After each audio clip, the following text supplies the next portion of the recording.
সরকারি কর্মচারীদের জন্য নবম পে কমিশন গঠনের তোড়জোড়। বাংলাদেশের সরকারি কর্মচারীদের জন্য নবম পে কমিশন গঠনের প্রক্রিয়া বর্তমানে পুরোদমে চলছে। 2015 সালে অষ্টম পে স্কেল ঘোষণার পর প্রায় 9 বছর কেটে গেছে।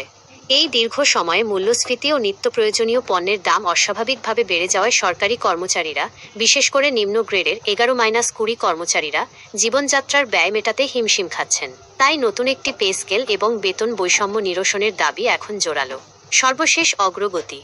সম্প্রতি অর্থ উপদেষ্টা সালেহউদ্দিন আহমেদ বাংলাদেশ সচিবালয় কর্মকর্তা কর্মচারী সংযুক্ত পরিষদের নেতাদের আশ্বাস দিয়েছেন যে খুব দ্রুত নবম পে কমিশন গঠনের কার্যক্রম শুরু হবে। তিনি আরও জানান, প্রধান উপদেষ্টার অন্তর্বর্তীকালীন সরকারের প্রধান সঙ্গে আলোচনার পরই পে কমিশন নিয়ে চূড়ান্ত ঘোষণা আসবে।